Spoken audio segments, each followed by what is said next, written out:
Hai sahabat, senang Anda sudah menonton video-video saya yang saya tayangkan lewat channel YouTube saya. Saya percaya Anda sudah like, Anda sudah subscribe, sehingga setiap kali saya menayangkan video-video saya yang baru, Anda pasti tidak akan pernah ketinggalan. Jika Anda merasa diberkati lewat video-video saya, maka dengan kerendahan hati saya memohon berkenanlah Anda share juga kepada keluarga-keluarga yang lain agar mereka juga mendapat berkat yang sama. Sengaja video-video saya isi dengan pelajaran-pelajaran Alkitab yang akan menjadi berkat bagi setiap keluarga yang mengikutinya. Mereka akan berhasil mengajar mendidik anak-anaknya menuju kepada kesuksesan, kebahagiaan, dan keselamatan yang Tuhan sudah siapkan. Oleh karena itu, jangan pernah tinggalkan video-video saya. Ikuti terus lewat channel YouTube Roni Suwono. Shalom.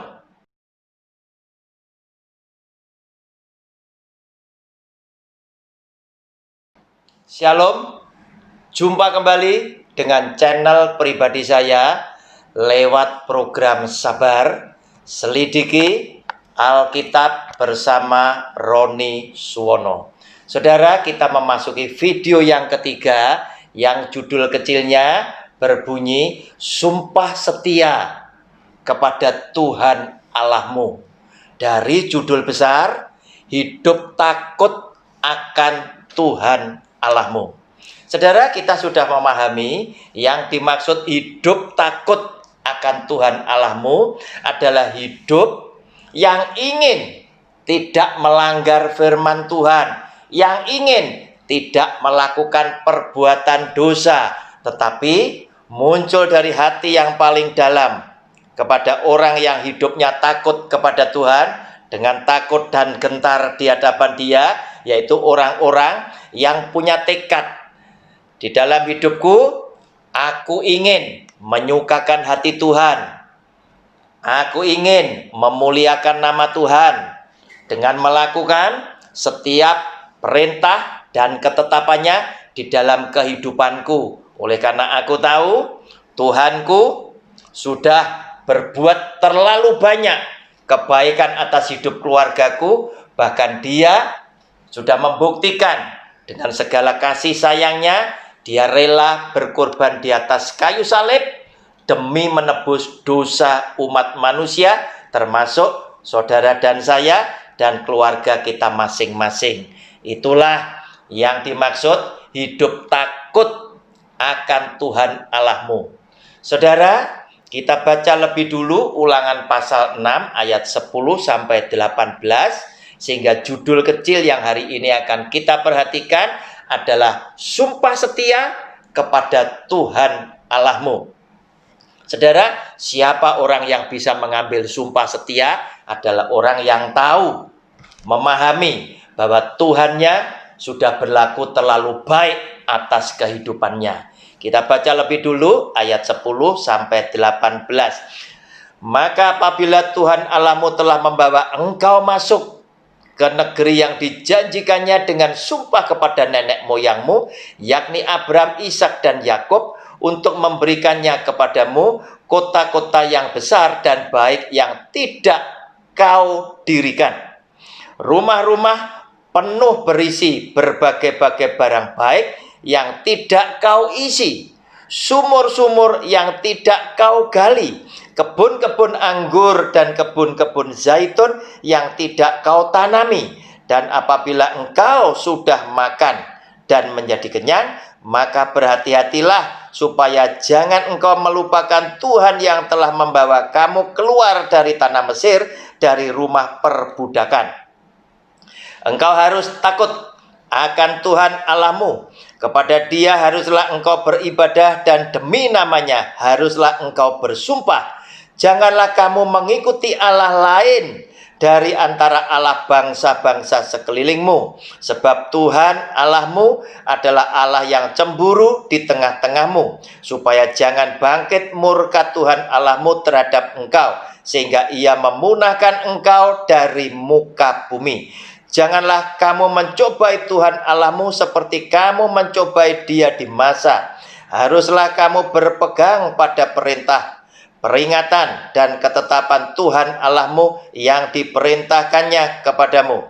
Haruslah engkau melakukan apa yang benar dan baik di mata Tuhan, supaya baik keadaanmu dan engkau memasuki dan menduduki negeri yang baik yang dijanjikan Tuhan dengan sumpah kepada nenek moyangmu.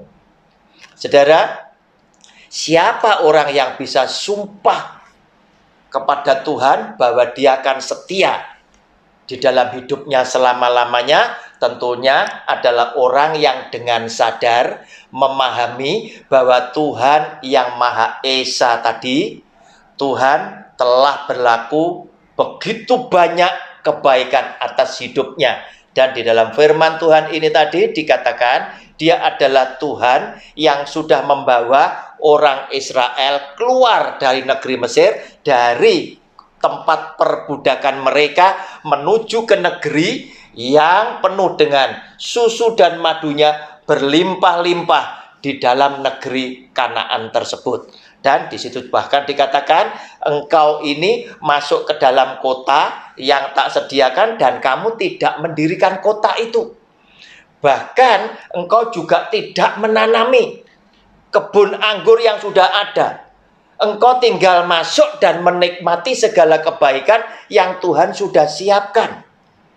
Inilah perbuatan-perbuatan baik yang Tuhan berikan kepada orang Israel, sehingga orang Israel tanpa dengan jerih lelah dan lain sebagainya, ternyata negeri yang dijanjikan oleh Tuhan adalah negeri yang siap untuk dihuni, siap untuk dipakai, siap untuk dinikmati oleh mereka, karena Tuhan sudah persiapkan segala sesuatunya itu komplit, hingga orang Israel tinggal mengelola, tinggal melanjutkan apa yang sudah tertata dengan begitu baik. Nah, saudara, tetapi Tuhan ingin sampaikan agar supaya kita ini memberikan respon yang baik kepada Tuhan yang sudah berlaku kasih. Dia mengingatkan ayatnya yang ke-14, ke-13 lebih dulu sampai 15. Engkau harus takut akan Tuhan Allahmu, kepada Dia haruslah engkau beribadah, dan demi namanya haruslah engkau bersumpah. Janganlah kamu mengikuti Allah lain dari antara Allah bangsa-bangsa sekelilingmu. Sebab Tuhan Allahmu adalah Allah yang cemburu di tengah-tengahmu, supaya jangan bangkit murka Tuhan Allahmu terhadap engkau, sehingga Ia memunahkan engkau dari muka bumi. Saudara, untuk itulah pelajaran kita di video yang lain, kita perlu mengenal siapakah Tuhan yang Esa itu tadi di dalam Alkitab kita, yang ternyata ada di dalam 3 pribadi yang berbeda, yaitu di dalam nama Bapa dan Anak dan Roh Kudus. 3 yang berbeda, tetapi pada hakikatnya tetaplah adalah Esa, tetap satu. Nah, saudara, Dia menyatakan diri, hati-hati, ada begitu banyak Allah yang ada di sekeliling kamu, kepada bangsa Israel. Oleh karena apa? Pada zaman dulu ada banyak dewa-dewa yang disembah, yang dipercaya oleh bangsa-bangsa lain di luar orang Israel.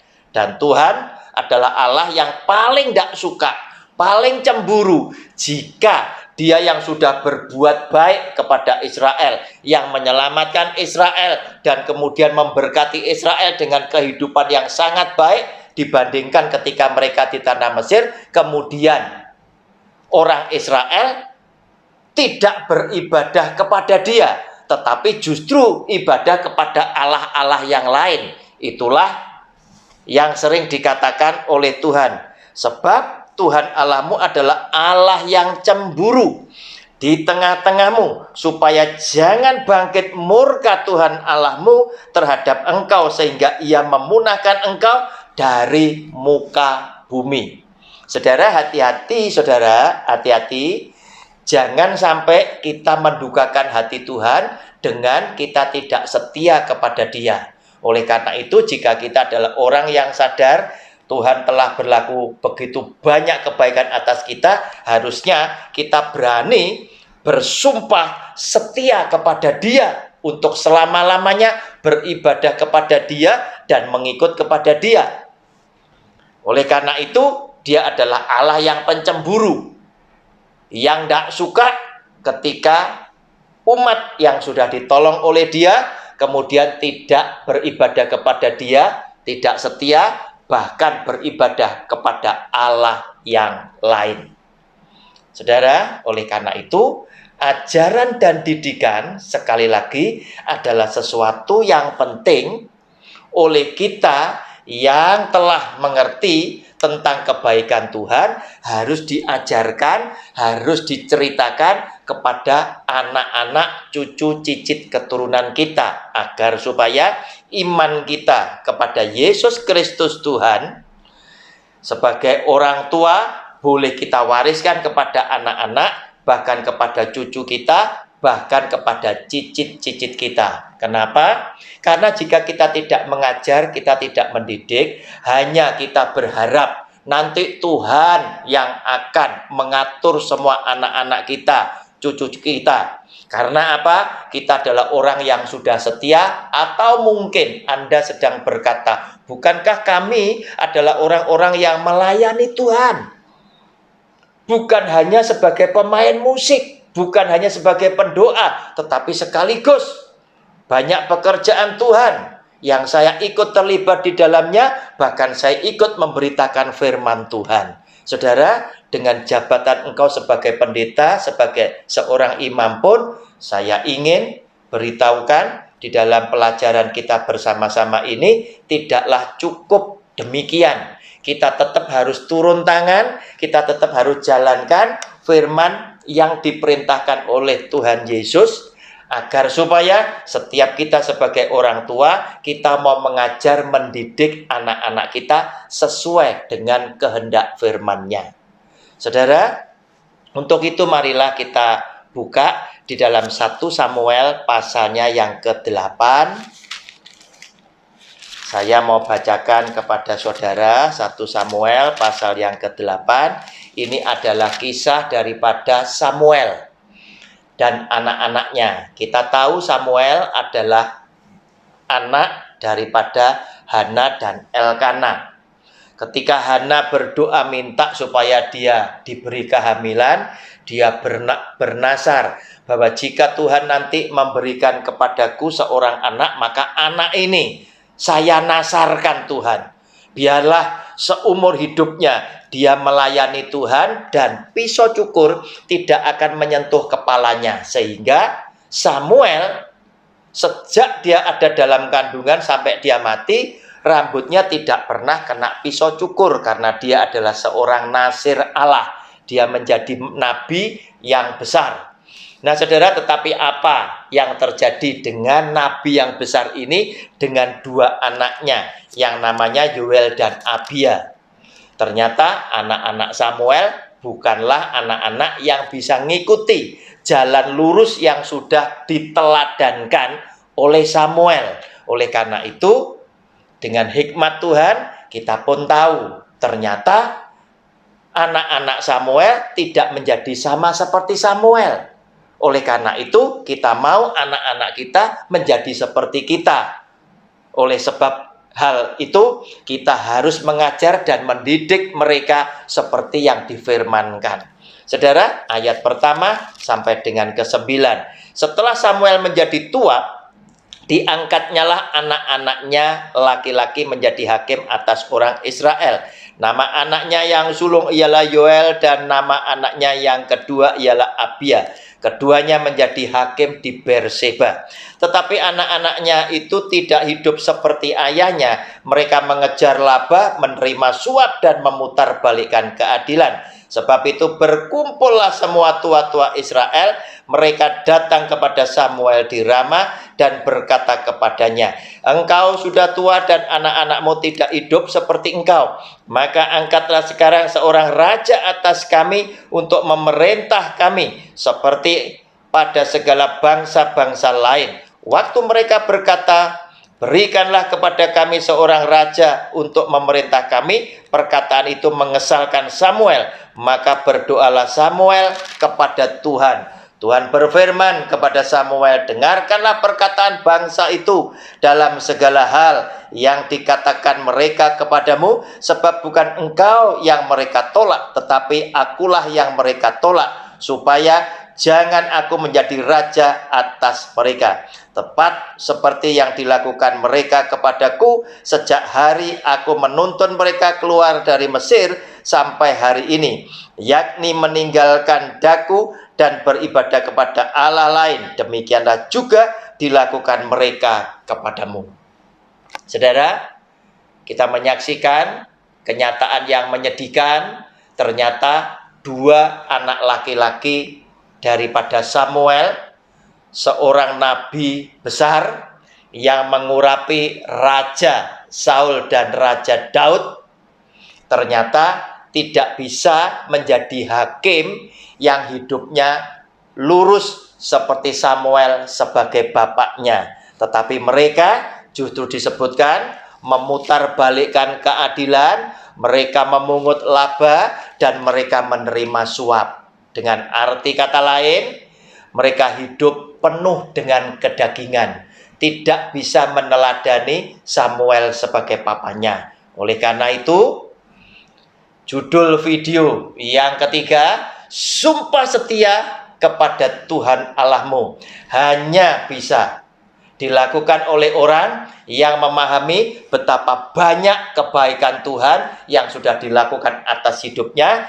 sehingga dia mau menyuarakan sumpahnya kepada Tuhan untuk hidup senantiasa setia kepada Tuhan dengan segala peraturan, perintah, dan ketetapannya. Dan sebagai orang tua pun kita mau melakukan segala perintah dan ketetapan Tuhan, yaitu mengajar, mendidik anak-anak kita agar supaya anak cucu, cicit keturunan kita boleh berjalan lurus seperti firman yang kita sudah ajarkan. Shalom, Tuhan Yesus memberkati. Amin.